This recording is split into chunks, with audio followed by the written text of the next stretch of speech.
I've been into relationships, teaching about relationships with Minute from Mars was kind of my big breakthrough book. I've written over 28 books, a variety of subjects on personal growth. That's my dedication in life, is to grow my consciousness, my happiness, my success. A cute little dog. Nice. Thanks everybody who's joining me online. Happy to see you. Letting people come in. Did you want to say something? No, Just gonna give you a mic. That'd be good. Yeah. Good. There we go. Okay. Well, it seems like there's so many comedians now that make good jokes about their husband or wife or so forth. And when I hear it, I just hear Minute from Mars, Women from Venus over and over and over. So, when I started teaching those ideas, I was a meditation teacher for 9 years. I was a celibate monk. And then I ended up getting a certain level of my enlightenment. I kind of think enlightenment is just an ongoing process of expanding out and feeling more one with everybody and helping the world. That journey was very fulfilling for me. I'm just wondering how many people learned transcendental meditation back in the 70s or 80s or 90s or recently. Anybody here learn that? Okay. It used to be everybody back in those days. It was all over the place. And I'm very grateful to my teacher, Maharishi Mahesh Yogi from India. And that was my 20s. As a teenager, I was rock and roll, LSD and all that. And you could get high, but you would crash. And now the Beatles, that was my generation, that said, oh, you can get high without crashing if you learn meditation. So that was our invitation to meditation for a whole generation of people that wanted to experience the expanding consciousness that was available at the time, which continues to expand. And so I went off to do that. As a celibate monk, I learned how to be completely self-sufficient in my happiness. And that provided a foundation for my successful relationship after that. I think that, it's a cliche now, if you want a successful relationship, to love yourself. And if there's a preparation there to feel good about yourself, I use the phrase, certainly loving yourself is a good thing. I remember once I taught a class on that, invited a relative to that. My first book was What You Feel You Can Heal, Learning to Love Yourself. And he said, well, we don't actually think about loving yourself, because he had a different interpretation of loving yourself. I had to explain it to him. Self-esteem wasn't this big word in those days. So I really had an amazing time learning meditation. I still meditate every day. I just spend an hour meditating in my car. It's a really fun practice for me. It's the foundation of my work, because what I learned through meditation, and now there's so many different practices, so many different approaches that people have now. And when they're successful, what you learn, which is a very important skill in life. Come on in, welcome everybody. What you learn is, regardless of circumstances, things can stress us out, things can bother us, things can make us depressed or anxious for a moment or whatever. Do we have a tool in our life where we know we can come back to our soul, which is this is the SoulSearch, which is why I like coming here. Do we have a tool that can come back to the soul side of us, which I see in one of my little grandchildren right now. I have 5 grandchildren. The last is a year and a half. And you see this little being who is full of just everything is wonder. Everything is amazing. Everything is in technicolor. This child, I don't hear the bird and show me, and they go, oh, look. She'll flap her hands, bird, she'll see this. She just takes in so much. And part of what we have to know is interesting thing about brain development. For the first couple of years after the womb, our brains are hugely bigger inside, and they shrink for a few years. Now, what's that shrinkage? The brain adapts. Whatever parts of the brain are necessary to get love and food and safety, those parts of the brain are left. And the parts of the brain that are not necessary to get love and safety, they sort of go away. It's very interesting. We're all, this brain it's so amazing as human beings. We're like, you can look at, I don't know, I've never said this before, like trees. When you see the beauty and the majesty of a tree, how if you look down on a tree, you would see that every leaf is perfectly placed to get the maximum amount of sunlight. It just evolved that way. And this is the intelligence, which we often call the unconscious, which digests our food. If I get a cut on my hand, within days it's healed. This is the world we live in. It's a miracle. And yet we take it for granted, just like I had some guests coming up from LA. I just taught a 3-day class, just finished today in Mill Valley, Corte Madera. And they're staying at my house. And, Mill Valley, who's been to Mill Valley? Just curious. This is a really beautiful place. The trees, the redwood trees, they're just gigantic. But after you live there, a lot of people, me included, take it for granted. It's just there. And even my home, which is surrounded kind of like a tree house on a big hill, it's surrounded by trees, and yet you don't see it. But then suddenly my friends come and they're in awe. They're LA. I used to live in LA. I moved up here because I did not want concrete city.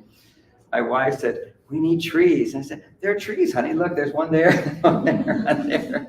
But there was ocean, and that was a good thing for sure.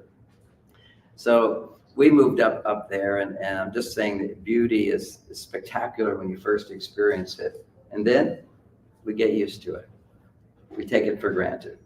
Then my friends come and they look at it through, I get to see my house, I get to see my neighborhood through their eyes, and I'm once again in awe and wonder. Because we tend to take things for granted. And in relationships, you fall in love with someone, making love, you're just in awe of your partner, how beautiful they are, how amazing they are, how supportive they are. Our heart just opens, and then we start to take them for granted. So part of what I'll be talking about today is ways that we don't take our partners for granted. And another example in my marriage with Bonnie. Now, Bonnie, I'm in my 3rd marriage now. My first wife is Barbara, and she was the result of being rejected by Bonnie. I eventually convinced Bonnie to marry me. But when I was with Bonnie, I didn't want to have children. She wanted to have children. When I was with Barbara didn't want to have children. So that all worked out good. Barbara and I were married a couple of years. You have to realize I'd been a monk for 9 years, so I didn't have a job, and I stayed at her house. And Bonnie wisely wanted a man who had a job and who wanted children, although we loved each other so much. Barbara didn't want to have children. I didn't want to have children. And then I started making money. Within 2 years, I'm a good teacher. And I was teaching then about, not meditation, I was teaching about what was interesting to me then, which was sex. I got a PhD in sexual counseling, just because what do you become interested in when you've been a celibate for 9 years? So that was really fun for me. And so part of meeting Barbara, meeting Bonnie, and a few other women, Catherine and so forth, when I came out, I the whole world was in polyamory and, be free love and so forth, all freedom and so forth. So I was traveling around. I was a bit of a celebrity because in the TM movement, I was kind of on all the posters with Maharishi. He had me on with my brain chemistry. I was very dedicated, a high-performing meditator, which could be evidenced through the brain scans. And this was like 1970. It was like the beginning of doing all this research of the benefits of meditation. So, how many people meditate? Fantastic. This is such an important practice. I do with Tangela. I just want you to know there's a form of meditation that I teach. It's no longer TM, but people do TM. I think it's really good. It carried me quite up to it. TM brought me to a place, a stage of enlightenment, many levels of enlightenment, to the one where you just feel unbounded, unlimited. You're just beyond the horizon. It's a spacious, amazing experience. So I was like, this is enlightenment. And it is. There's different kinds of enlightenment. And my brother's a Tibetan monk. I would say Hindu monk, Maharishi. And I came back just like everything was God. I would feel this is another kind of a crazy state of enlightenment where you realize that everybody's God, although everybody really is God. But you walk around going, they're God, and they just don't know it. The whole thing is about grounding. And a lot of the Christian literature, which is my background as a you achieve certain onenesses with the divine, and quite often you didn't experience the dark night of the soul. And that's part of my message as well, is when you go really high, then what happens is the light shines on everything you suppressed or repressed to get so high. Anyone familiar with that concept? So enlightenment is not always as rosy as people think. And there's another enlightenment, which is as you bring that awareness, which is your soul, you connect with your soul, you connect with the same thing I see in my little granddaughter, just full of beauty and grace and just wandering around. And my daughter's using a different kind of parenting. I have written a book on parenting that I thought was the best book, but she's now read a book which is better than mine. But if you want to know what you missed out on childhood, which is called Children Are From Heaven, that's my book. And it's really all about how the outcome of it is for parents to know how to communicate with their children without having to punish them, but to manage them. I had the fortunate experience of being raised without punishment. My mother's highly spiritual. She had the biggest, not that she tried to have the biggest, but it was the biggest esoteric bookstore in Houston, Texas. She had such a library. I mean, I started yoga at 2 years old, 3 years old. Our family did yoga together. We meditated. So she had such an esoteric library that when all the children she had 7 children, and she was in grace all her life. That does exist, which was amazing. I thought that's how all women were, and then when I stopped being a monk, I discovered some women need help, and I could provide. And I guess what encouraged me is to know, first of all, how it can be, because I had a mother who was an expression of that, but I also discovered in my own self, my soul. So when things start to upset me or bother me, I have a tool where I can let go of all stress. Just let it go. I can go meditate, which was hard after I ended with Barbara. Barbara decided that she knew I wanted a child once I started making a lot of money. Then she basically, I think that was part of it. She told me that we really weren't going to go anywhere because I really wanted that. Made good conversations, but she fell in love with another guy, and I wished him well. My heart was broken, and I was teaching a class called Making Love Work, and now I was out of a job. I could not stand in front of an audience if I did not have a successful relationship. That's for me. And also, I didn't have a job, so I was on my male side, broke again after making money. My female side, my heartfelt side, my romantic side, I was rejected. So I was devastated. That's where I really had to begin applying a lot of the healing techniques that I was developing and teaching around the country, healing the emotion techniques. So my experience, my first talk I gave on developing your full mental potential in life through transcendental meditation. I was 18 years old, looked like I was 12. I mean, I'm in my 70s, but hopefully I look a little younger than that, or whatever, I don't care. But I do look younger. You're in your 70s? Yes, I'm in my 70s. So I gave this class in front of a small audience and on transcendental meditation, my first talk. For 2 days, I was so anxious. I had extreme anxiety. And when I stood in front of the audience to have my memorized talk that I practiced in the mirror and I had, all that, I saw the audience, my knees, and I had horrible anxiety before. It was like, do I really want to do this? Yes. My knees began to shake. Literally, I've never had since, but the kneecaps are going like this. The room begins to spin, and I'm on the floor. If you've ever seen a person faint, they look like they died. Their face turns white. I was on the ground. And of course, I woke up or whatever. And after that, I wanted to be a teacher of meditation. I really did. But I thought maybe this isn't the right thing for me because it would produce so much anxiety. Then I read an article with John Lennon, because that's my generation, and the magazine. And they asked him, why did the Beatles stop touring? What most people don't know about the Beatles, which at that time was the most famous rock and roll band in the world. And wherever they showed up, women were just screaming everywhere. My wife, Bonnie, informed me that they were having orgasms, just didn't know it. I was actually at that concert. I remember saying, I'd seen it on Ed Sullivan, all the women screaming like that. painting. Well, they were doing that there in this big Coliseum at that time. And my aunt got me tickets and I was there. And I remember as a guy going, I'm not going to get up and scream. Well, as soon as the Beatles came out, I was up. I'm one with the group. We're all screaming. You couldn't even hear the concert. You really couldn't hear. Just a little music in the background. The whole concert was screaming and everything. But what I asked, what the interview said was, the interviewer said, why did the Beatles only tour for 3 years?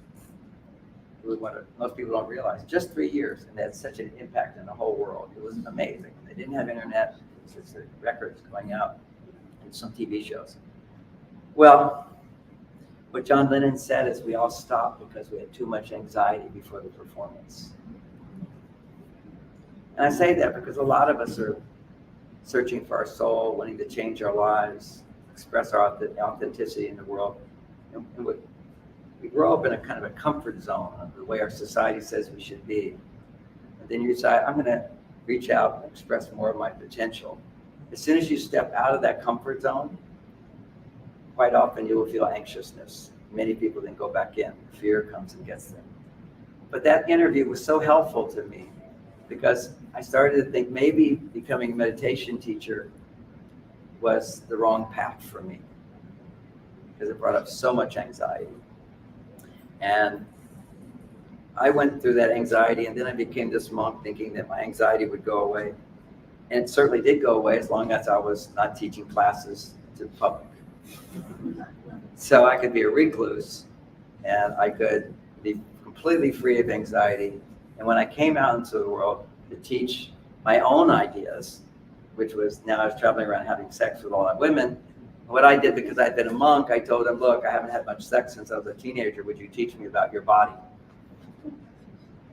So I started learning how women's bodies and their preferences in sex were different from what I enjoyed. So it's very clear to me, why did you focus on differences between men and women? Because I'd say 90% of men that I've ever counseled, and I've done thousands over 50 years of doing this, 40 years of the actual sexual counseling and relationship counseling, is men know very little about a woman's body. And if you tell them, they forget. That's extremely common. And of course, I see a lot of women here, so you probably know. And some women don't know their bodies. There's a place where nobody taught you all the secrets of your vagina, and your clitoris, and your breasts, and your nipples, and all those things. How all of that produces different zones of your vagina, different zones of your body. Actually, when sexual stimulation actually awaken and heal different organs in your body. And even when making love, there's certain positions that actually heal certain conditions. This is all Taoist philosophy that I learned as well, besides the tantric understanding, the Chinese, all this stuff. This is my last 40 years mastering all that stuff. So I had a great marriage, and I feel that when you can have a marriage and making love in the bedroom is conscious and has knowledge associated with it, you can do something for women that makes you love you all the time. If you don't do that, it's very hard for women to love you all the time. In their mind, they love you, but inside their mind, it's very busy remembering all your mistakes. This is women. There was one of the differences between men and women is that Harvard did a study on this one. I have so many, literally hundreds of studies showing differences between men and women. But this is one fun one. They sat women down and they sat men down. They put those scans, these head scans to measure their brain activity. And so the women sat down and they said, okay, they saw in the scan what's going on in your brain. They said, relax, just sit here and relax. And what they found is when they said relax, all of the women's consistently, their brain activity would speed up.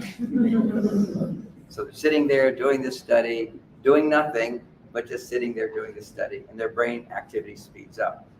Now, many women probably can wonder what the answer to this question is when they said, so what are you thinking about? And the women would say something along this lines, I'm thinking about all the things I should be doing that I'm not doing because I'm sitting here in this experiment. That's called busy brain. And which is why, as a student in India, where I've lived in India many times, I wander around and I say, to women, do you meditate? And they say, oh, too difficult. Because they think you have to empty your brain, stop thinking. So, and you ask, and if you look at the more ancient tradition, maybe 95% of the people they taught meditation to was men. Because let's look at the Harvard study of men. So they sat men down, put the same thing on their brain. They said, relax. And they found that brain activity dramatically reduced. And then they said to the men, oh, well, what are you thinking? And what did the men say? Nothing. Every married woman knows that this is what a man will say typically when he's sitting there. You kind of go, what are you thinking? Now, I had an experiment before I heard about that study, and a little bit of my history. But Barbara went off to marry another guy, then she came out as a spiritual teacher, but she is a very wonderful spiritual person. For me, that was devastating for me. I did 9 months of healing where I have a specific emotional processing technique that I developed out of necessity because my heart was totally broken. And as the outcome of that 9 months is my anxiety has never been there again. It was so fantastic. I'm a big fan of learning how to emotionally process what's inside of you. Meditation did not take that away from me, but meditation did. As long as I'm not confronting problems in the world, having to do new and different things, then I don't have anxiety and I can just go and meditate. But when you challenge yourself to go out and interact with people, a lot of people have fear of public speaking. It just comes up. I was one of those people.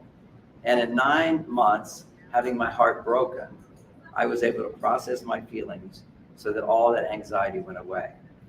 And this is where I became a real fan of a good therapist. I'm a good therapist as well, but there's a lot of good therapists, different therapy situations where people learn how to process negative emotions.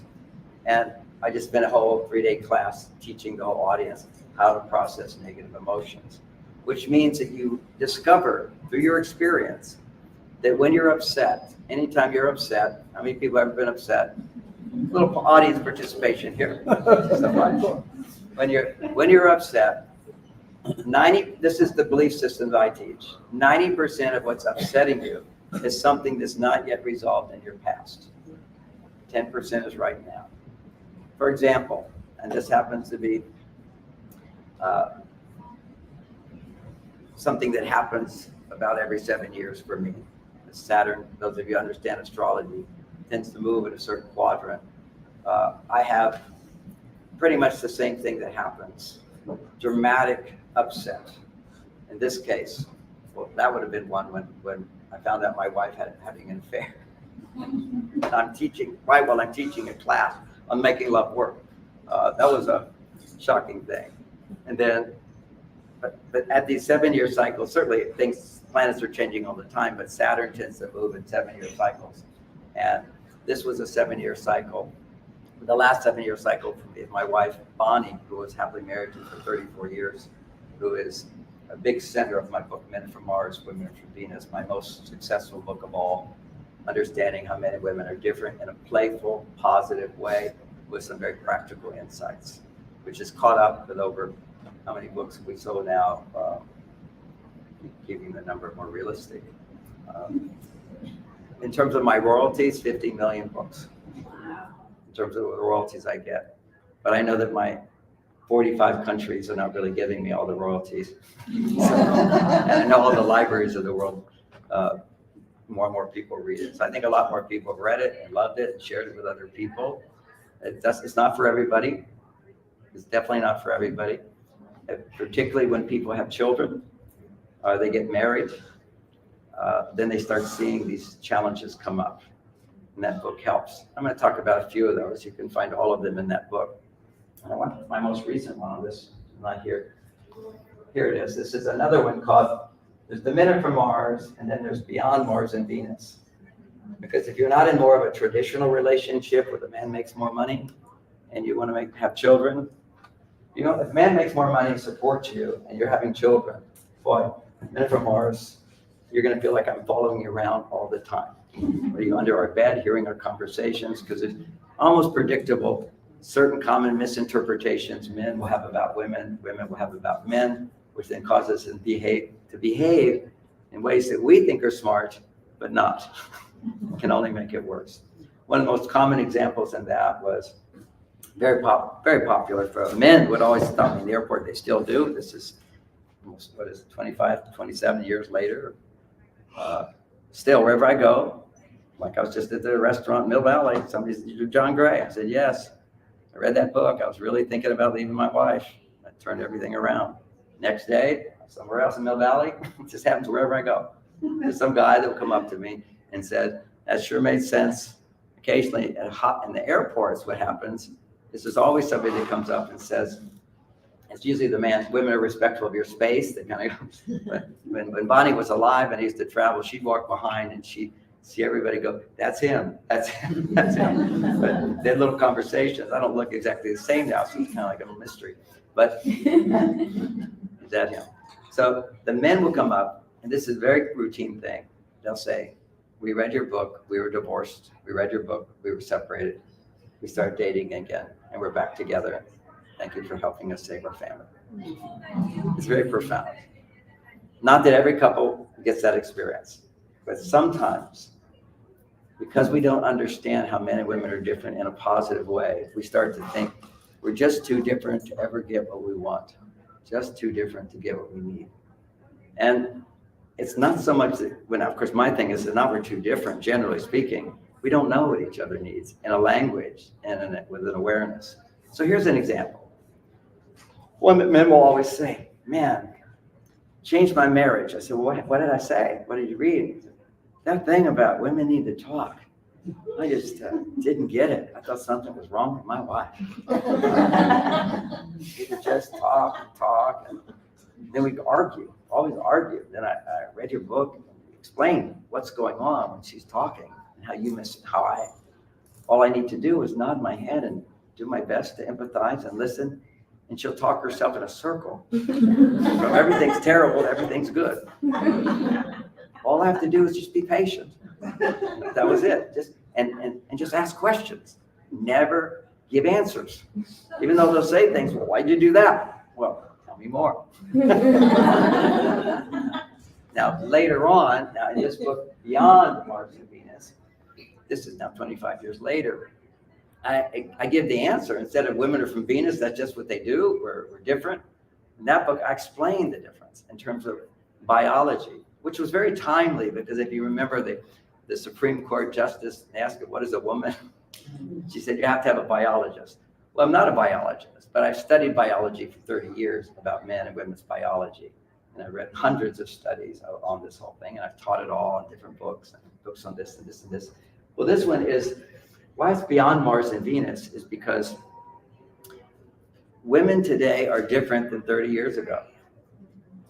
Women today, 30 years ago, were more feminine, generally speaking.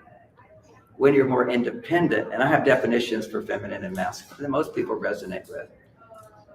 Masculine side of us is the independent side of us. The part of us that really benefits a lot from relationship, not that men don't, and in certain ways men benefit way more. But there's a part of us that, I'm going to say the word, I'm just going to offend some people, but the word is, whenever I'm independent, I'm coming from the energy of my masculine side. And whenever I'm dependent, I'm coming from the energy of my feminine side. But to a lot of women on their masculine side, to say I depend on someone is like bad news. So I'm saying it very delicately. And I give you an example of it. Right now, I'm dependent on you in order to give this talk. I'm dependent on me to say helpful things. So it's every interaction you have is independence and dependence. So and why do I label one as masculine and one as feminine? And people always come up to me, "Oh, you're going to talk about the divine masculine, the divine feminine?" I go, what's different from masculine and divine masculine? Divine feminine is divine. This is the yin and the yang. This is who we are. As if a man is coming from his masculine side, or a woman, what I call masculine is I measure it by your biology. When you're a man or you're a woman, certain hormones affect you differently. Women, whether you have babies or not, you have a body, a biology that's designed to make babies. Now, my first wife had endometriosis. She could never have a baby, but she still had, that was a sickness, a condition, however you want to call it.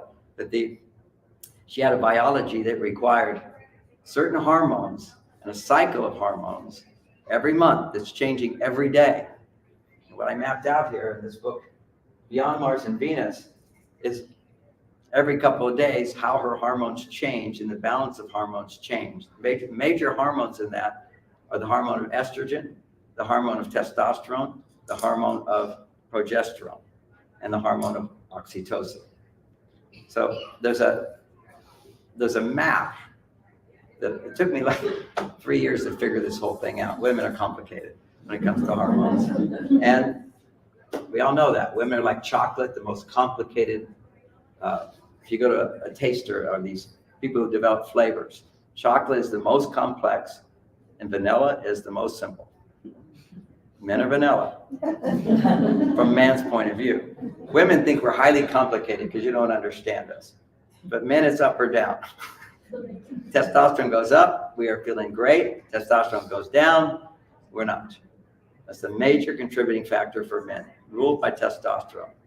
Now, if you look at just the simple stress charts, when does a woman experience elevated stress levels?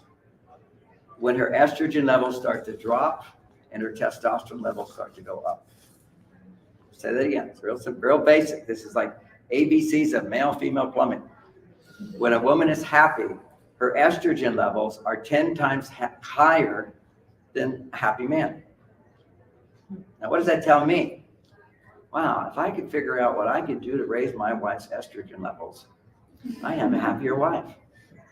But I have no idea how to do that because when my estrogen levels go up, I'm going to be angry. See, most people think anger is too much testosterone in a man. I was counseling a guy who'd been to San Quentin and is explaining that, all these criminals were in my experience teaching in San Quentin as well, they don't have fathers. They didn't learn how to be men.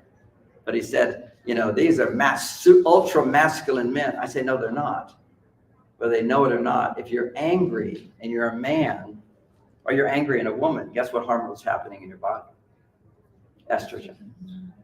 Estrogen is your emotions. Estrogen is your feelings. Estrogen is your intuition. Estrogen is your happiness. Estrogen is your love. Testosterone has nothing to do with if you just look at pure testosterone, it's detached. Now, if I have healthy testosterone, which I do at 70 years old, 73 years old, my testosterone are 50% higher than when I was a young man. Your average male, it goes down 1% every year because they don't know how to use their relationships to stimulate more testosterone. And women don't know, or men don't know as well as women themselves, how to stimulate more estrogen.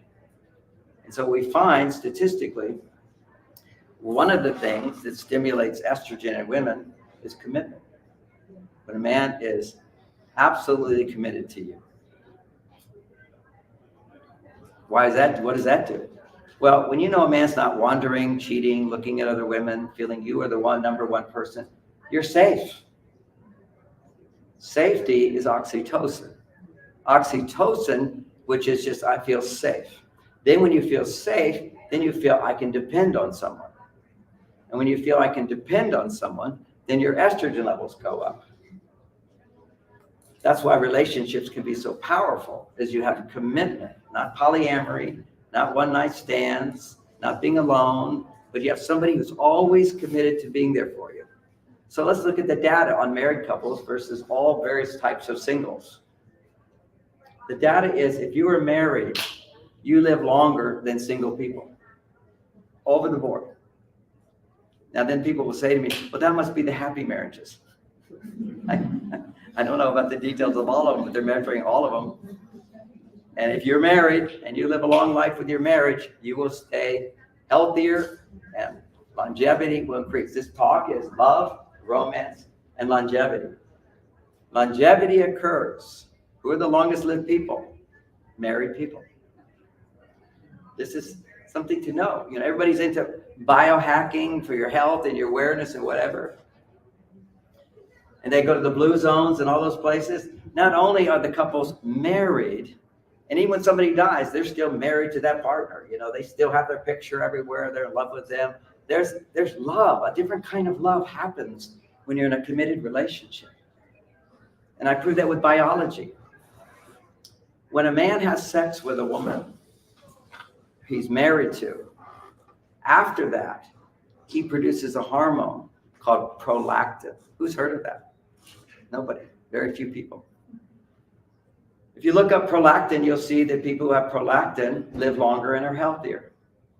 The only way for a man to have prolactin, and it's with men, to have prolactin is to have sex with a woman he's committed to. If he has sex with a robot, which is, what is it? Almost all men are doing now. That thing on the screen there. It looks like a real woman, but it's just a screen. It's just a fantasy. It's not real. There may be somebody real on the other side, but he's actually having sex with a screen. Whenever you have sex with fantasy or unreality, go to a prostitute or have sex with yourself and you're a man, which almost all teenagers are doing. And one of the consequences of that is the average 20-year-old man has 20% less testosterone than 20 years ago. That's a major significant thing, and it's continuing to go down. And when it gets down a certain amount, they can't make babies. And when women's estrogen levels go down, and they're going down as well, they can't make babies. I've got some women over here on my side that maybe are beyond menopause. You know, you're thinking, well, you know your estrogen levels are low. Because when you can't make when you run out of the eggs, then you're in menopause.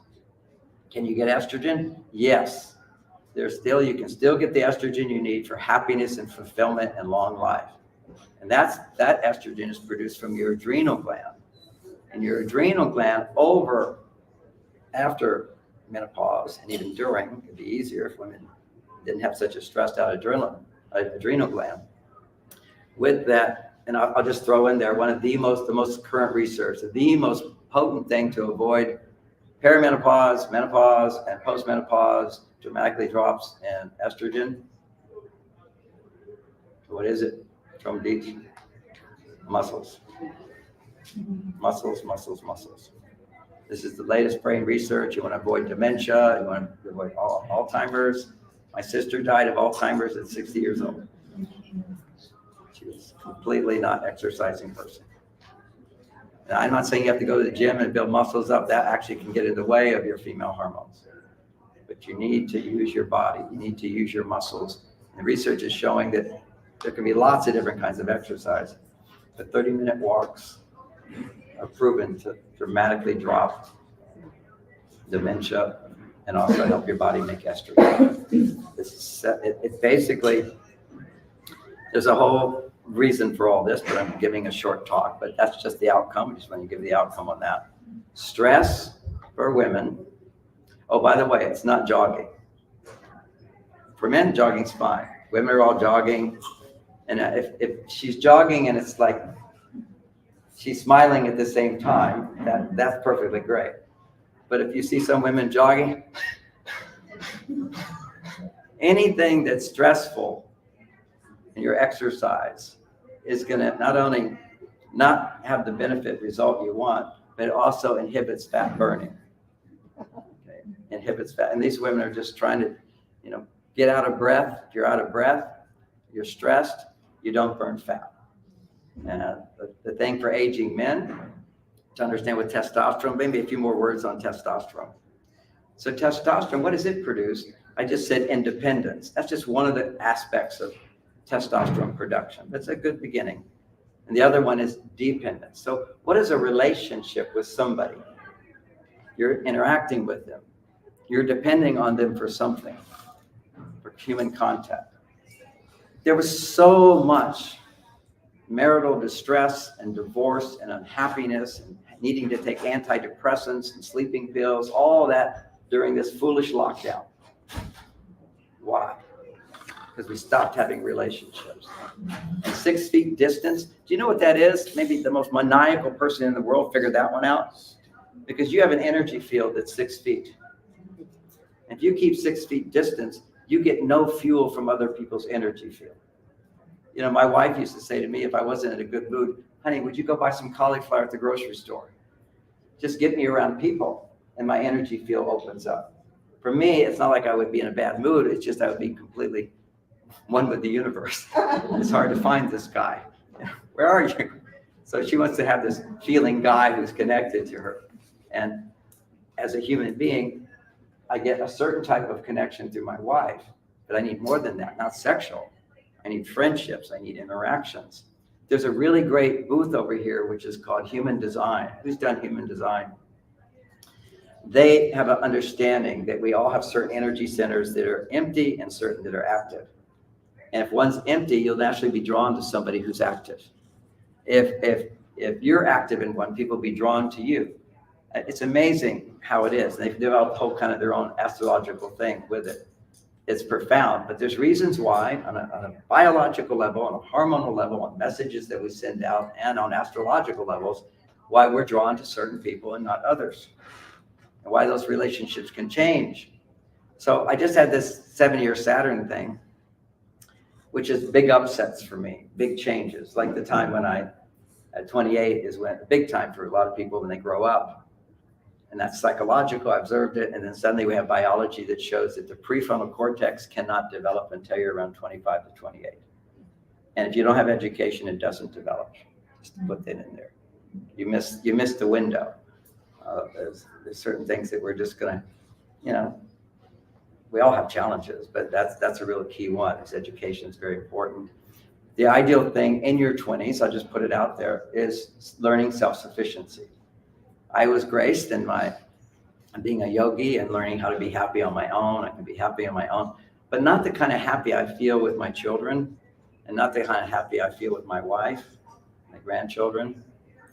When I married Bonnie, so I ended with Barbara and did this big healing because my heart was broken, one of those 7-year cycles. And then I called up Bonnie again and said, I'm passing by Santa Barbara. I was driving from LA to San Francisco. I'm on my way, Santa Cruz. She was in Santa Cruz. I just want to come see you. She says, the last several months, I've been trying to end my relationship with this boyfriend, and finally it's done. He's out of my life. And I said, that's why I'm here. And just for playful, my personality, she then said, no, I'm devoting my weekend to God, because he's very spiritual people. I resonate with spiritual people, loving people, and all that. And I said, God has sent me.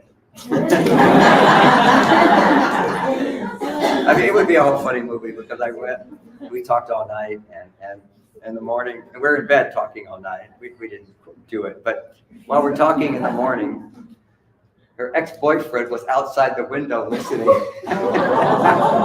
And to this day, he thinks she cheated on me with him, and that's why she was ending the relationship. It was very, very, but at the time, I said, come on in. I'll tell you this amazing story of what just happened to me. I'm a storyteller. I love talking about what happens in life. And so he came in, and I talked to him. He was very friendly. I know how to talk to guys in a very friendly way. Bonnie just said, I'm out of here. This is crazy. That's the movie I don't want to be in. She went off. But within a month, I proposed to Bonnie. I'd already proposed years before, and they were married very soon after that. And we were soulmates, and we were there for 34 years. And I was, then she died of cancer, which was another one of those 7-year things, which is the hardest time of my life. And this is also a really hard time too, because somebody I invested $5 million in. He just died. He's my money manager. He died, and now he leaves everything to me. But what he left to me is a lot of lawsuits and a lot of debts, two businesses that I'm inheriting, but I can't get into the accounts to run them. So they're dying if I don't use my own resources to keep it alive. And at the same time, my new wife, after my wife died, I married again. She's wonderful. And we were planning to start a food truck business. And so we actually have a fleet that we're developing of 16 food trucks. She thinks like me. She's just like me. Everything has to be big. So then I have this whole new thing I'm developing. I have my thing I'm developing. And then I have all of these other things where I can't access my funds because to a great extent, some I can still access when probate is over. So I'm going to give you a piece of wisdom. If you have any assets that you want to leave to anybody, You write a will, but you put it in a trust. Because if you don't put it in a trust, then as soon as that person dies, you can't do anything the will says. The courts have to handle it. So they're going to look at all the bills and everything before you get anything. And for me, it could be years before I get mine, because part of the probate is he has lawsuits. And so we have to have the lawsuits. I have to have the lawsuits. They have to be all paid back. And this all happens. Then whatever's left, his wife's getting and sisters are getting, and I'm getting all the companies because I've basically funded them all. So anyway, this is a trying time for me. So I just want to say how when you learn to process emotions, how you do it. And so I looked at this, and the principle that I teach is the 90-10 principle. Whatever's upsetting you in the present moment, if it's big, something like really big happens, or anything causes you to be emotionally charged, 90% of it has to do with something that happened in the past. This is the foundation of all psychology, is the recognition that we're all messed up from childhood, to whatever extent we're messed up. And where does that come from? Then we have brain science. And brain science reveals to us that when we're children for the first 7 years, we're primarily in a brain state called theta. Theta is dream state. It's also a deep state of hypnosis where we're under suggestion. And in that state of hypnosis and suggestion and dream state, we absorb the neurosis of our parents. We all have them in us.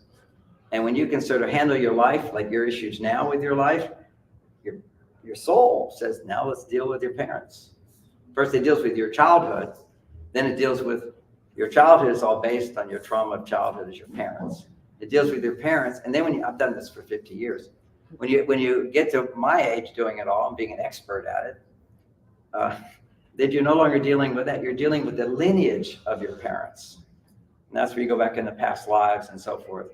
And that's all with us. And science shows us, as well as various religious traditions, that we're being affected by 7 generations. And the work we do on ourselves now is going to affect 7 generations in the future. But you leave untouched, somebody else is going to have to deal with. And how do you scientifically look at that? You can measure stress levels of little birds. You take a look, they have short lifespan. So you get a little bird and you traumatize that little bird with a tall man with a red hat. Okay, so that person traumatizes that little bird. That's the study. So the bird is all stressed and wants to run away. So now you've created a traumatic event. That little bird grows up, forgets about the man with the red hat. Unless he was to come back, immediately that will come back. It's a conditioned response. I'll give you how I learned about conditioned response. Is once I was in a car accident when I had my paper route around 16 years old, and I was blinded by the sun, crossing a busy street, and ran into another car. I was bad about that at the time, and I was knocked unconscious, and it was a trauma. And I had a paper route. That was my paper. Every time I would drive close to that spot, my knees would feel weak. Literally, I couldn't go to that place without feeling some traumatic. That's PTSD. You have big traumas. And as far as relationships go, if you have trauma in relationships, then you get into another relationship, and at a certain point where you start to feel safe and love, that trauma comes up.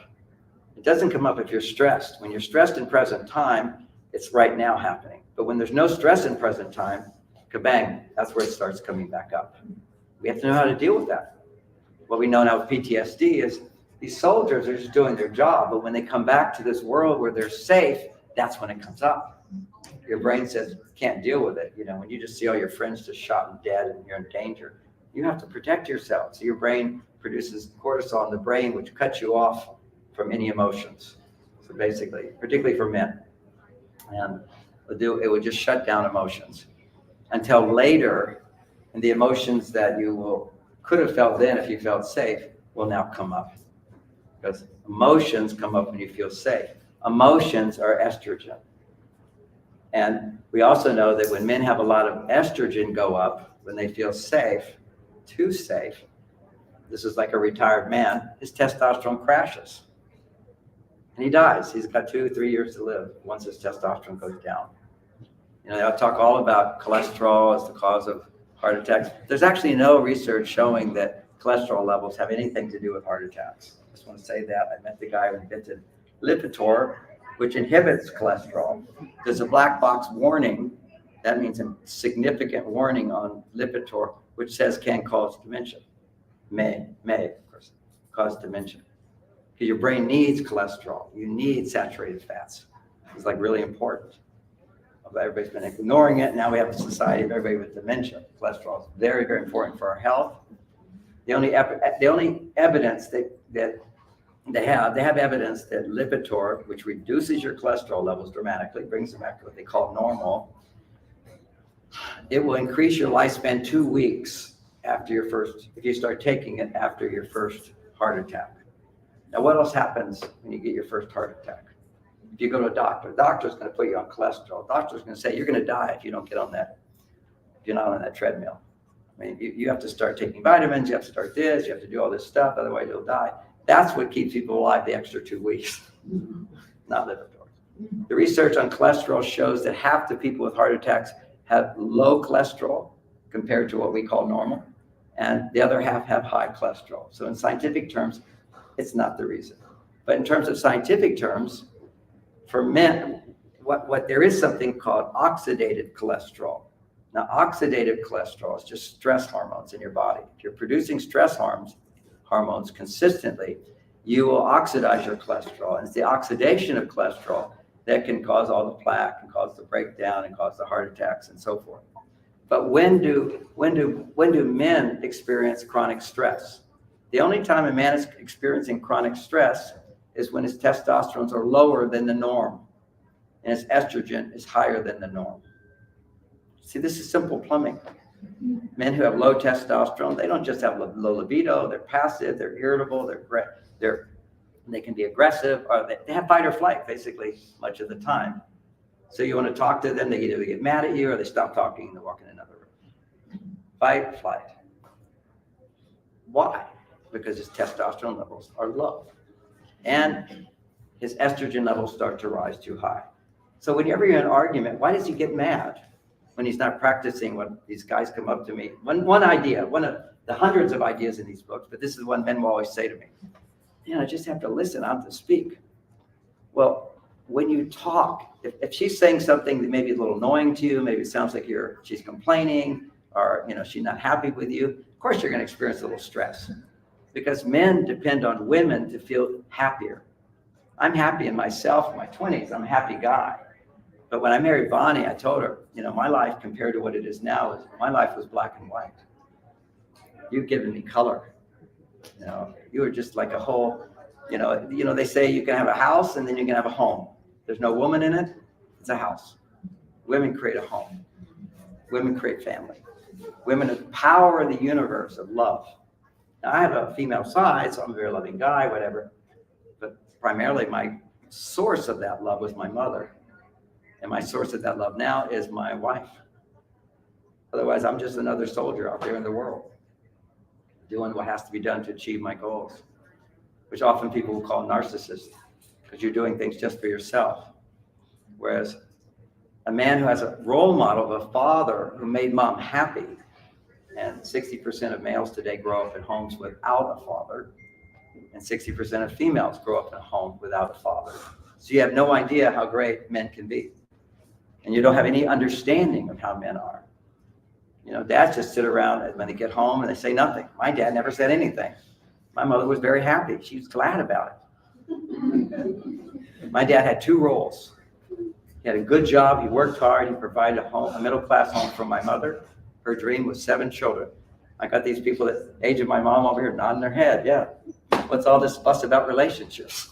Get a guy with a job, have your children, live happily ever after in many cases. The only time you don't live happily ever after, if he makes too much money or he doesn't make enough money. Too much money makes men arrogant. And now you got a guy who, when you say you have a complaint, he says, who are you to complain? I'm the one who made all the money. So that's dysfunction. And that man did not have a father, or that had a father who gave him money. So this is back in the day, and the Rockefellers and all the multi-billion millionaires.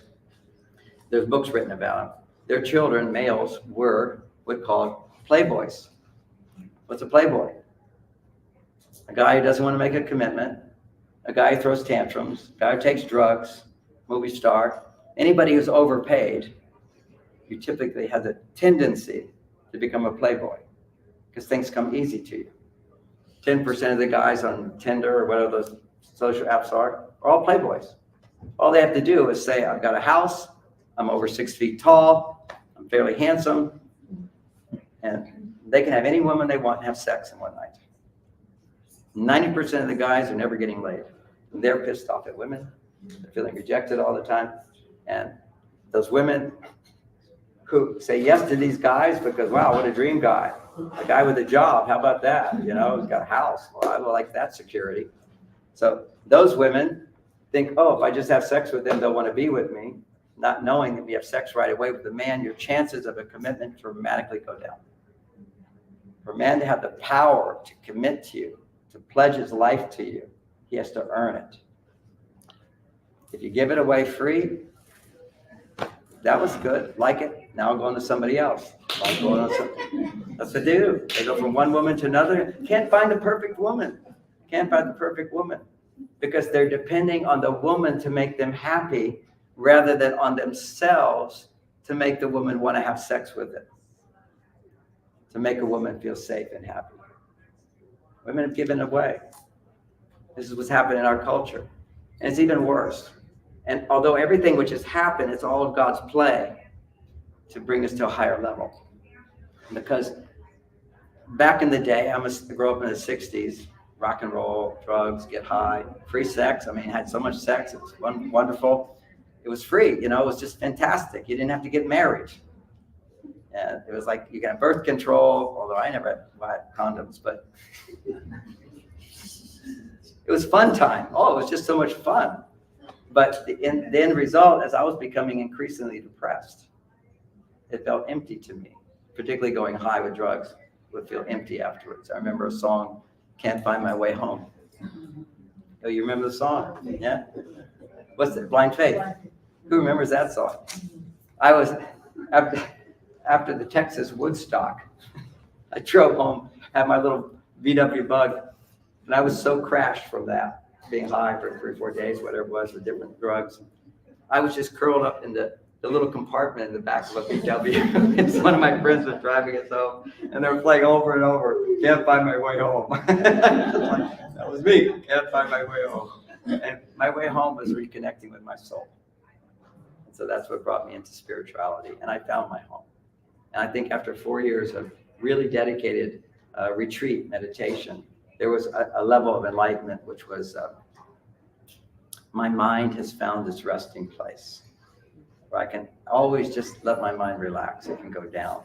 But when I can do that, I can do that. But if I would stand in front of an audience, whoosh, anxiety would come out. If I'd step out of my comfort zone, anxiety would come out. I didn't know how to process negative emotions. So I had to learn how to process negative emotions. So this, my books share that. It takes a 3-day weekend for really to master that. And my people did this weekend. They're all blown away. I was counseling a woman the other day who had so much resentment about her husband. You know, it's just fueling. They would be together, just like coming out. He's out of work. So a man out of work would drive a woman nuts. It's just, and a woman out of work, and I can support her, makes me really happy. The challenge for men today is women who work. And a bigger challenge for men today is women who make more money. It's a reality. Now you can overcome these challenges, but we have to learn how to do it. That's why I wrote this book, Beyond Mars and Venus. That's why we have this class called Transform Your Love Life. What's the name? Oh, it's Men from Mars to a Modern World. Okay, so that's a class. It's a 6-week class. Very powerful, but we're learning some good things here, and I want you to walk away with the importance of managing stress effectively. They did studies in the year 2000 of women in the workplace, and they found that in the workplace, when a woman was at a job whose main purpose is to make money. So this is when you're there to make money, you make testosterone.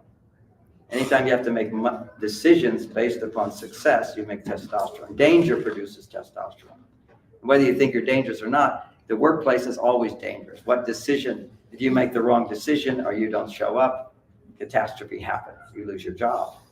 You know, you're in a family, a nurturing thing, the child who's sickest actually gets more attention. But in the work world, the person who's most effective, most competent gets more. And if you're not competent and effective, you don't make the right decisions, you get less. So that's a world where men thrive.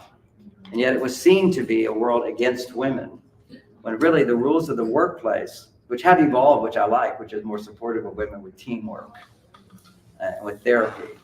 You know, and then I'm everywhere in the world. I'm in 45 countries. I teach in 20 countries around the world personally. And when I go to the Middle East, they love me. The judge is there. You can't get a divorce until you read Men Are From Mars. Yeah, the government buildings, they invite me in to give my talks to them. And they say, you're the only white man we've ever let in because we love you. You know, you're just what the Quran says. Wherever I go, you know, in India, in Jewish land, Israel, that's where the highest concentration of people who read my book.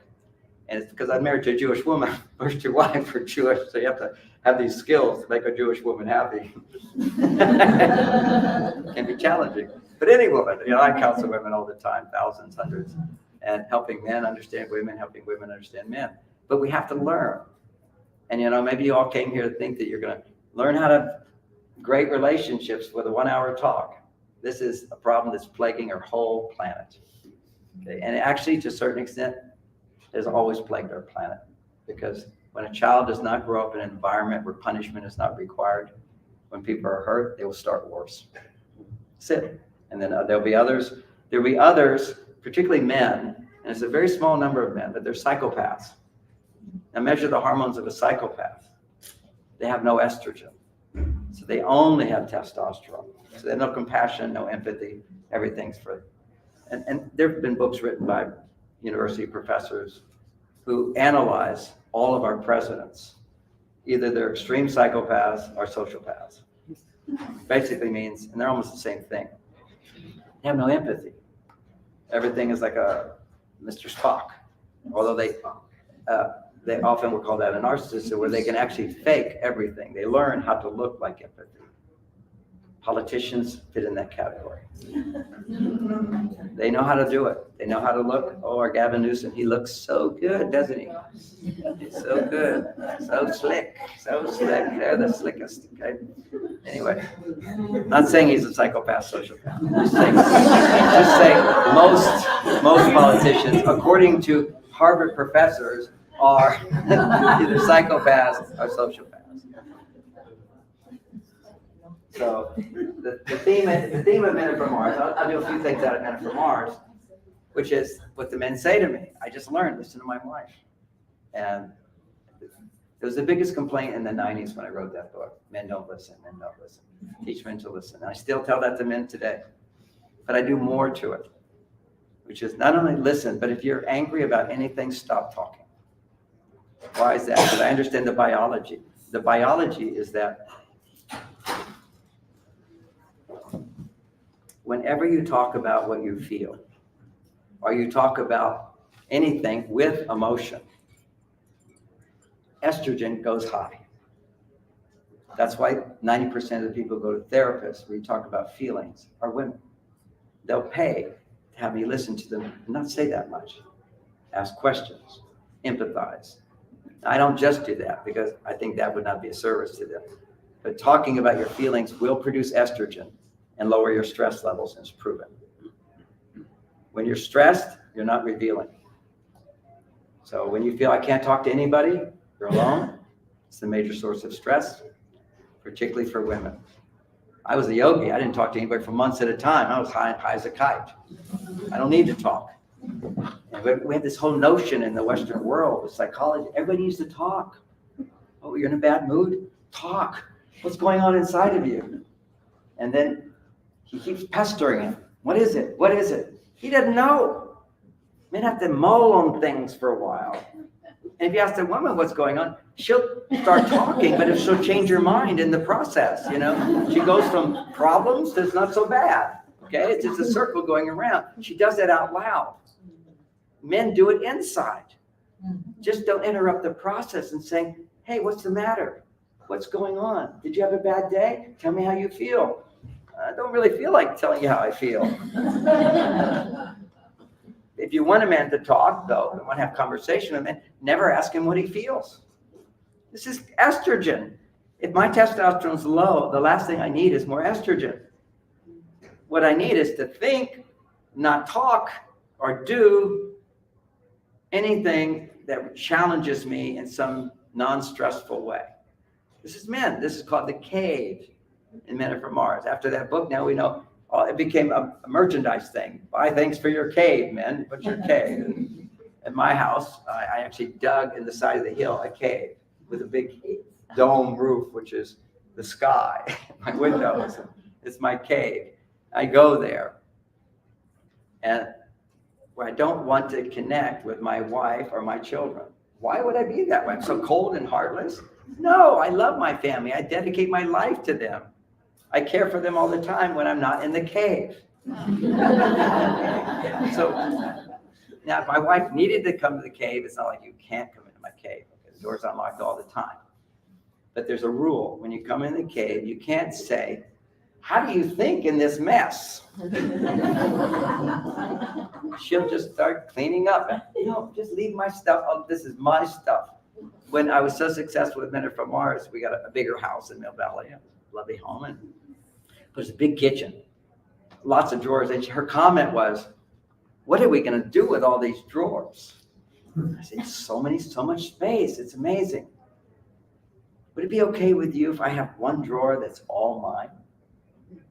Still have that drawer. This is my drawer. Why do you need your drawer? They're all our drawers. I said, no, they're all your drawers. So everything that goes in the drawers, you will figure out the best way to do it. If I want drawers, you'll explain to me why that's not a good place to put drawers. And I respect that. I just need one drawer that's mine. My things I can throw in there. It can be a mess. It doesn't have to be organized. And you can't put things in my drawer. That's my little drawer. We had a long conversation about this. I finally got through on that one. But later on, she started putting things in my drawer. Started opening it up. How do you find anything in here? You know, where are those keys? Where are these keys? You know. So I practiced just listening. So it's see, there's a force of, if we come back to our bodies and how we make babies, which is the major thing. See, these estrogen for a woman when she ovulates, her estrogen levels have to go high than normal in order to want to have sex. See, one of the big problems is, you know, if you're not 3 or 4 days before ovulation, you're a young woman, you're over here on another part of your cycle where your estrogen's dropped and your progesterone is high. That's too much to include in this talk. But if you're over here and a man says to you, your husband says, hey, honey, let's have sex. And if you're not that spot, you're going to go, I don't really have any part of me that wants to have sex. And he has a part that always wants sex. So he doesn't understand it. He takes it personally. What's going on here?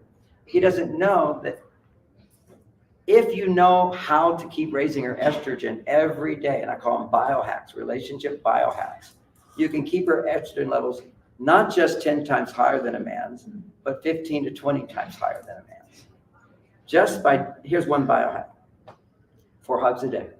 And when you hug a woman, you give her 6 to 8 seconds. 6 to 8 seconds is proven to immediately produce oxytocin, which makes her feel safe. When a woman feels safe, she stops thinking about all the things you've done wrong. And then she can enjoy the hug and feel like independent. And then the hormones change again. So every few hours, you know, when I wake up, I gotta have a hug. I run for her. Where is she? And if I run to her, it produces more oxytocin. So you have to run. Another biohack is any time in the day, she can, this is in the beginning, you don't have to do it later, but she puts her hand like this. That means she's gonna make a request of me. It takes less than 5 minutes. And I've agreed that whenever the hand comes up, once a day at least, once a hand, whatever she asks me to do, I will do immediately without a grumble, without a growl, with like, really, you want me to do that? Can't you do that? And this has to be something that she can do by herself, that she doesn't have to do by herself, because he's so happy to do it. And that's the foundation of all romance. Romance is kicking your estrogen levels up higher than normal. And this is about love, romance, and longevity. Romance is all the things that we traditionally knew about romance. Now I've expanded in a whole world in this book here, Beyond Mars and Venus, is you don't normally think of 4 hugs a day where a man runs to you as a romantic thing. That's building the estrogen. So that then when you take her to a restaurant, for example, estrogen soars. Why? Why is that considered romantic? Because she doesn't have to cook, and then she doesn't have to clean, and she doesn't have to worry about things and shop for it. This is like freedom for her, because women are different from men, and they thinking all the time, what do I have to do? What do I have to do? What do I have to do? When I process women, learn about women's unhappiness and stress, one of the congruent things that happens, all the women I've done at least, is a feeling of overwhelm, that I have so much to do. And I have never felt in my life overwhelmed, except recently when I just took on 3 new companies. But I have to tell you, I just needed 1 day to process it. I was basically really, how am I going to do this? And fear came in because I have responsibilities and my cash flow was stopped, and I'm helping this person's mortgage and I take care of this people over here. I have a lot of responsibilities. And if I can't fulfill those people, I feel terrible. Some people would be out on the street. So I'm feeling all this pressure and everything. And that's my emotions. So let me process through and let go of all that fear and anxiety and unhappiness there, or stress. So I looked at what was happening. I wrote out what's going on. And then I went, what does this remind me of in the past? And it brought me back to the feelings of when Bonnie died, went back to the next level of feelings, went back as far as I could, back to a childhood experience where my dad owed me money. And he just lost $3 million. Which, by the way, 4 times in my life, I've been cheated out of $3 million. That is a pattern that each time I say thank you, because I have greater empathy and compassion for my father. Because when he lost we over? Time's up. Okay. He lost. Okay, that's somebody else. Cool sound though.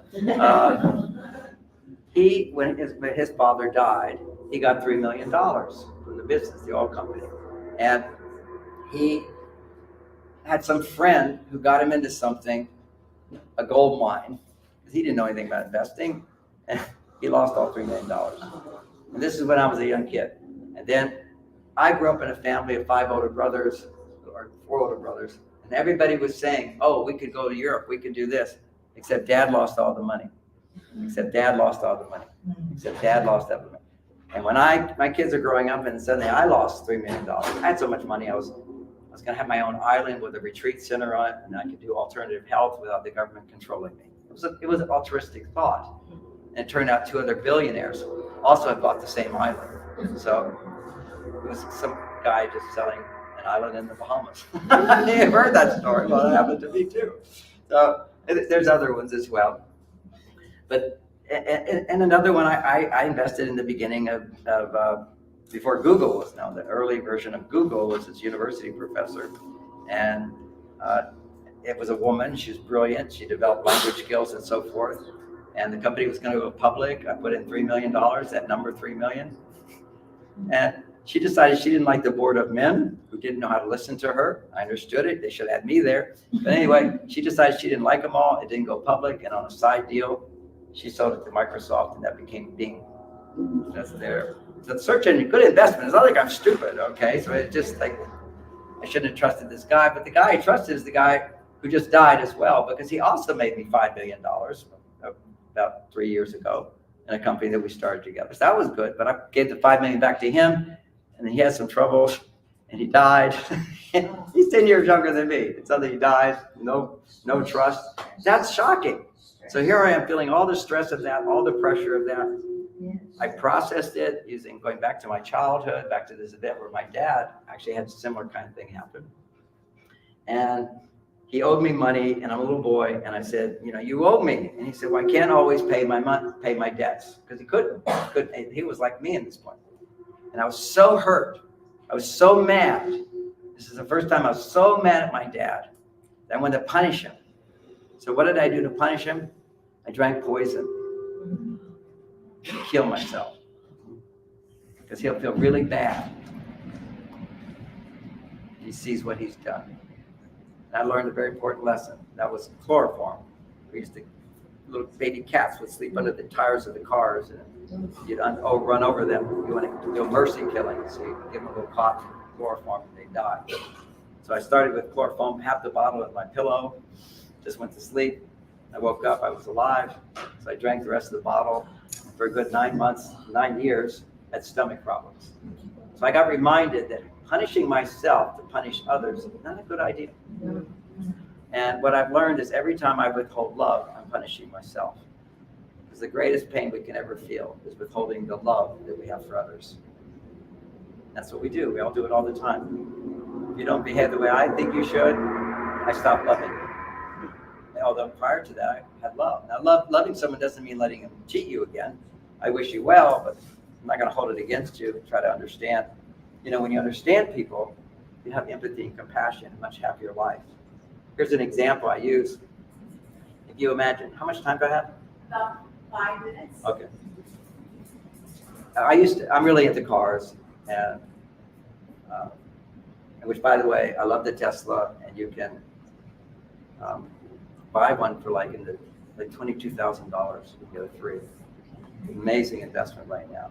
My 3 I bought for $65,000 maybe 5 years ago. But because what he does is when his sales go down, he just makes it cheaper. He's just running them out. He's a unique businessman. Anyway, this is a good time to buy a Tesla 3. And even it's still in the 20,000s, you can get the upgraded Tesla, the bigger one, Y or something like that. It's just a great car. I've had mine for 6 years, maybe even 7. I can't keep track of it. But I've never brought it in. Only thing I've done is change the tires. Never had a problem. Always works. Outrageously good car. I just want to throw that out there for people if they're thinking of a new car. So the next thing I want to say is my time's getting sort of over. You've been a wonderful audience. You've chuckled at some of my good, fun stories. So I'm driving in my car, and then this doesn't happen anymore, but I used to be driving in my car, and I like to drive fast, and there'd be somebody going slow in the fast lane. And I feel annoyed. I get angry. And I want to get around that person. Then I look at them. Just gut reaction. Look at them. Give them my evil eye. And without a doubt, every time I look, then I get to see them and I realize instantly why they're driving slow. It could be a young teenage girl driving her first time in a car that's given to her. It could be you over the age of 70 who's living in a different time zone, cruising with life. They could be from South America, and they have a different time zone there. It's the big rush. Mañana. So it's like I learned so much about people because. And now when somebody's in front of me, I start to imagine, now what's the reason going to be? I still look because I want to get validation. I say, what's my imagination going to be? Because we tend to, whenever we're stressed, we imagine the worst. We don't understand. And as we understand, wisdom helps us have compassion, empathy, and love. And that's the key. With some dedicated to help us understand each other in positive ways. A Mars Venus thing is men just be good listeners, show lots of affection, give hugs. Another biohack is for the woman to do, raise your hand. He agrees to it. I've never met a man who won't say, once a day, if you raise your hand, I will do whatever you ask me to do with a smile on my face, like I'm the genie in a bottle. My wish is your wish is my command. I'm going to do it right away. Instant. Because it's only 5 minutes. See, men work in time. When you start talking, we don't know how long that's going to be. Okay? So we're tired already. Okay, so the flip side of that is the guy is men in their cave. And that so many women will say to me, thank you for teaching me about the cave. Because every time my husband's ignoring me, I always think he's mad at me. And many times men are not purposely ignoring you. We're just taking our attention off of you. Because whenever we put our attention on someone we love, estrogen goes up and testosterone starts to go down. And after a day of stress and exhaustion, our testosterone will tend to go down. We need some time to not be intimate with a female or child. We need time just to do what we like to do. Now that has danger because now guys, what they like to do is porn. That doesn't work. Porn is a major spurt of testosterone, little spurt, and then it's done. And over time, the estrogen levels go down. I have research on that. I have no time to talk about. But the number one thing, people always ask me, if you could go back to your teenage years, what would you want to say to yourself? Don't masturbate. I think that's the crux of all. And I just want you to know our lovely United Nations, who won't say more about it, but other than they have a new curriculum for sex education, where children will be taught by your third grade teacher how to masturbate. Yep. And I don't think they're going to graphically do it on their body or something, but they're going to teach them that masturbation is loving yourself, and that we should all love ourselves starting in third grade. If you feel to, just any permission to touch that guy's got to just go into up and down. And for those listening, if you're mothers and you don't have a husband, or your husband, if you're listening, how do you teach your children not to mess with that guy? Is teach them an ancient Chinese technique and say, hey, you start noticing this penis will start to rise up. If you touch it, it feels really good. But it's important that you don't go up and down on it. You go up like this. Just touch it, and it'll feel good, and it will stop feeling good after about 5 or 10 minutes. Just that. And you don't ejaculate. Every culture in history has talked about ejaculation as losing brain injury, brain power. And I'm just so lucky that I had 9 years of celibacy where I could develop my higher consciousness as a foundation for life. Then what I found is that I had sex with a woman I didn't love, my unboundedness would temporarily disappear. I was fueled by that. Now I'm a little extreme because I really was celibate. All the other monks were still up and down. It's they're not going to tell me. I can tell because I can smell a celibate. Because if you're celibate, your semen comes out here. Yeah, it's an amazing smell. I have the most amazing smell. It went away once I started having sex. But, wow, I feel unique. And it literally, they have a word for it in the Eastern culture, which is ojas. You radiate. And of course, I still radiate. And it's the meditation I do.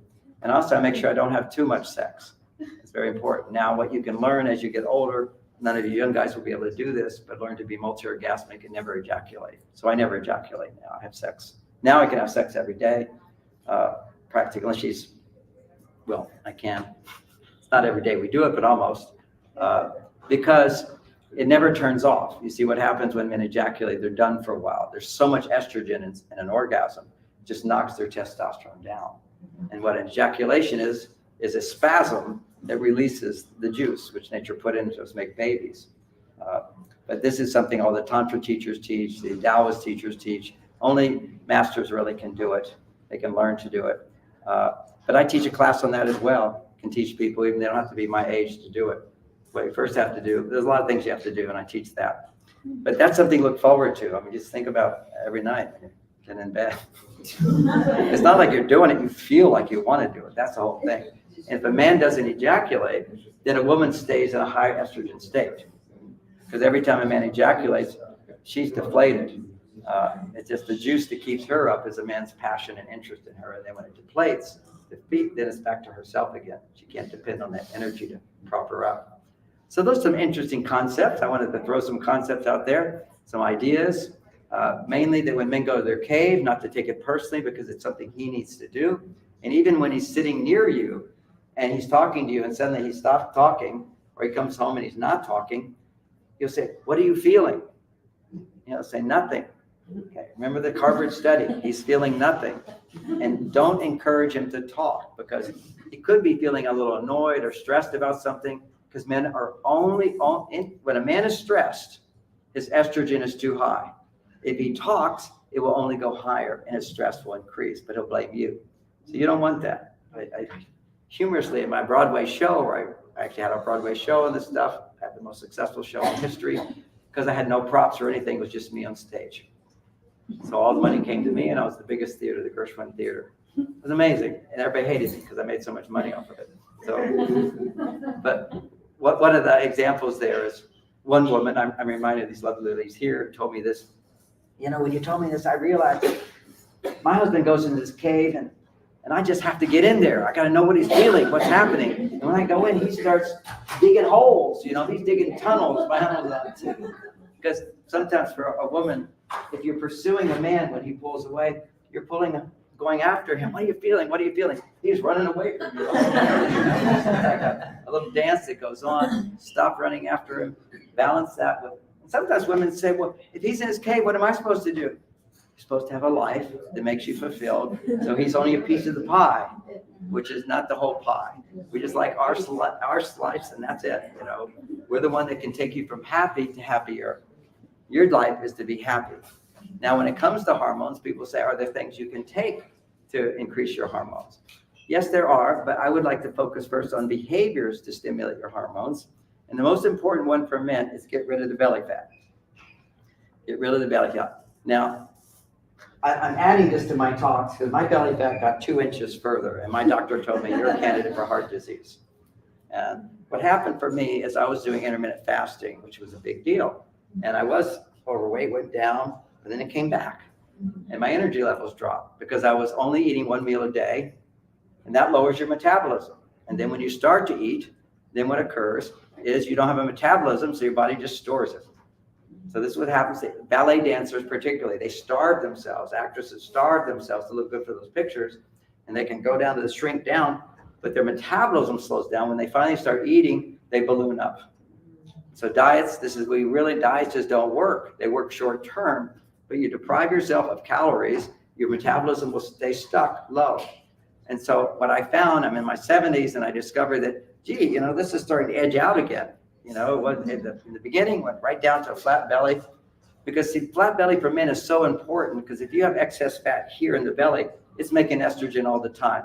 That estrogen then pushes down that estrogen takes food and plants it in your belly. That's its function. Estrogen stores extra food on your body, because when estrogen goes up, now you're ready to have the nutrients to make a baby, and then your body can lose it again. So that's what estrogen does. It causes fat to get stored in the belly, and when men's estrogen level goes high, this gets out there, and when it gets out a little bit 2 inches further than here, you're a risk factor for heart disease. And all my brothers had heart disease. They died, they had heart attacks, and it's a thing in our family, but a lot of families like that. So he said, hey, you want to live a long life? I do. I want longevity. Most important thing for a man is production of testosterone and get rid of belly fat. What are the things that make testosterone? Doing things, achieving goals. The number one reason people die in their 50s or 60s is men retire. As soon as men retire and they're not working, their testosterone levels drop, and we're a significant drop. And that is the number one reason men have heart attacks, dropping of testosterone. Lack of motivation, procrastination, depression, anxiety, all symptoms in men of lower testosterone. And of course, all you have to have is a man who doesn't have a job and he'll have any of those symptoms. He has to be working every day. That feeling of I have to get up produces testosterone. For women, the feeling I have to get up produces testosterone and lowers your estrogen. Your reality needs to be I get to get up. I love to get up. I love to do this. So a life that doesn't have pressure, where you're doing what you love to do, nurturing behaviors and so forth, and nurturing yourself and relationships, lots of kinds of relationships, not just with a man. So that's going to raise your estrogen levels up, helps to keep your stress levels down. For men, so these are like factors. This book is filled with all these different types of biohacks in order for men to raise their testosterone. But the most important one is men talking about their feelings will always raise their estrogen and only make their condition worse, which is why most men don't want to go talk to a therapist and talk about your feelings. But more and more, you're married to a woman, everybody says, if you're upset, you need to talk about your feelings. Because for women, you need to talk about your feelings. So I say, no, men don't need to talk about their feelings. They need to build their testosterone up. If they have a lot of feelings, like I did the other day, you analyze your feeling, what Freud taught. Okay, you analyze your feelings, and you realize that your feelings you're having now have a little to do with now. It's just triggering your unresolved patterns in life, and you get a chance to identify them. And there's a process I teach people how to go through that. It's in all my books. If you want to master it, or at least take a good step towards mastering it, I have a weekend course in October in Mill Valley, or in Marin County. But also I'm doing that with this SoulSearch thing. So this is much cheaper than me in person, but it's online. If you notice, I'm not taking any questions. I don't do questions unless you pay me. And that's what it is. So here it's a small fee, but you'll pay. There are people that come to my talks just to make me wrong. So they won't pay. so I don't know who you are. Just a few. I don't need you to disturb the energy of the room and have an argument with me. It's not my thing to convince anybody. But if you look at me and you say, what do you think, John? This is just what I think, what I've experienced. And a lot of people have gotten benefit from it. So what we've started doing now is our weight management program. What I learned from a doctor, I read a book, because I was getting out there, I was doing my intermittent fasting. I was thinking, look how great I am doing. My metabolism slowed down. So these are, if you want the regular program, where in a month, if you have 20 pounds or less in a month, you can lose 20 pounds by eating way more. My metabolism shot up and I lost 2 inches right here. And I'm going to do it another month. Actually, that was just 3 weeks. And then do another month and get it back down to when I was 25. Why not? So by increasing protein. Now you can't eat protein. It's bad for your kidneys if you eat high amounts of protein unless you digest the protein in advance. And a Swiss scientist, discovered that if you take whey protein and some milk in there and you add to it 5 different enzymes, which were a Nobel Prize discovery, and you let them incubate in hot water for 45 minutes, it completely digests itself. So there's no protein left. There's no sugar left, because it does have sugar in it to start with. You need sugar to activate the enzymes. You need hot water to activate the enzymes. Then you get the breakdown of the proteins, which is what your stomach should do. When you break down a protein, what you get is the amino acids. Every function in the body is amino acids. And then your body will take amino acids, and if you need protein, it will make protein out of it.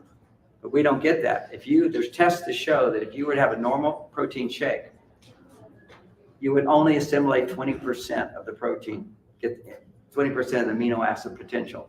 When you incubate, you get 90, 91, 95% of the amino acids get released in your body.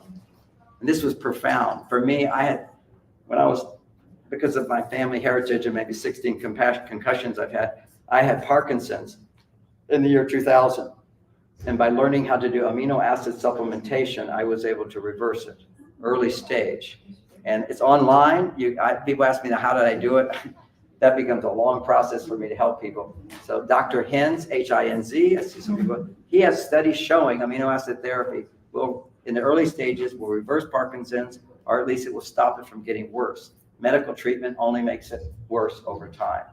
So there's so many things that can get better with amino acid therapy, like ADHD and all these things. If you actually digesting your proteins properly, but if you're stressed, you cannot digest your proteins. So what this incubation process is that I'm so excited about, and Dr. Arciero, who has written several books on this, protein pacing, he's the only doctor to ever have a peer-reviewed study showing that eating more causes you to lose weight and build muscle mass. So my muscle mass is greater in 2 to 3 weeks.